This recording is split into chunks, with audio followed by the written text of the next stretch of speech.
Hi welcome back to my one more mini vlog.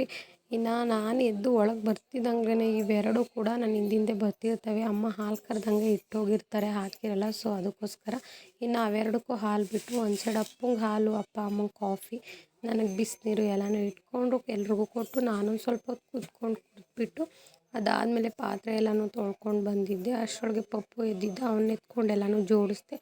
ಅಮ್ಮ ಅಪ್ಪಾಜಿಯವರು ಹೊಲ್ತಕ್ಕೆ ಹೋಗಿದ್ದರು. So ಅಪ್ಪನೂ ಅಷ್ಟರೊಳಗೆ ಎದ್ದಿದ್ನಲ್ಲ, ಅವನ ಜೊತೆ ಪಪ್ಪನ ಕೂರಿಸ್ಬಿಟ್ಟು ಅವರಿಬ್ಬರು ಆಟ ಆಡ್ಕೊಳ್ಳಿ ಅಂತ ಒಂದಷ್ಟು ಆಟೆ ಸಾಮಾನು ಇಬ್ರಿಗೂ ಗುಡ್ಡೆ ಹಾಕ್ಬಿಟ್ಟು ನಾನು ಅಡುಗೆ ಕೆಲಸನ ಮಾಡ್ಕೊಳಕ್ಕೆ ಸ್ಟಾರ್ಟ್ ಮಾಡಿಕೊಂಡೆ.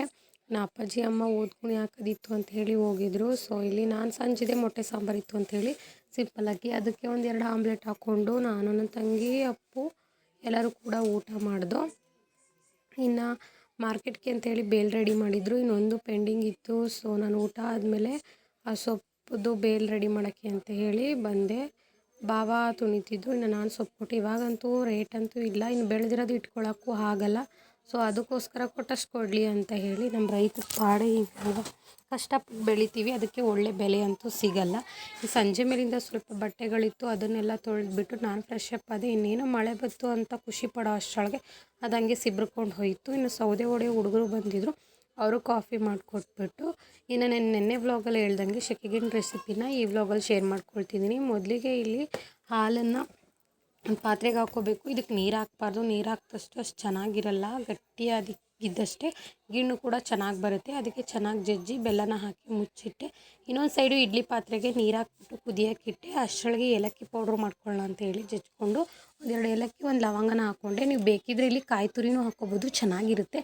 ನನಗೆ ಕಾಯಿ ತುರಿ ಇರಲಿಲ್ಲ, ಸೊ ಹಾಕಿಲ್ಲ. ನೀವು ಹಾಕ್ಕೊಂಡ್ರೆ ಚೆನ್ನಾಗಿರುತ್ತೆ. ಅಷ್ಟರೊಳಗೆ ನೀರು ಕಾಯ್ದು ಅಂಥೇಳಿ ಈ ಥರದ್ದು ಒಂದು ಸಿಂಬಿನ ಹಾಕ್ಬಿಟ್ಟು ಅದ್ರ ಮೇಲೆ ಹಾಲು ಹಾಕಿರೋ ಪಾತ್ರೆನ ಇಟ್ಟು ಒಂದು 15ರಿಂದ 20 ನಿಮಿಷ ಬೇಯಕ್ಕೆ ಬಿಟ್ಟೆ. ಅದಾದಮೇಲೆ ತೆಗೆದು ನೋಡಿದಾಗ ಚೆನ್ನಾಗಿ ಬೆಂದಿತ್ತು. ಇದು ಯಾವ ರೀತಿ ಬೆಂದಿದೆ ಅಂತ ಗೊತ್ತಾಗೋದು ಅಂದರೆ ಸ್ಪೂನು ಅಥವಾ ಒಂದು ಚಾಕು ಸಹಾಯದಿಂದ ಈ ಥರ ಚುಚ್ಚಿದಾಗ ಗೊತ್ತಾಗುತ್ತೆ.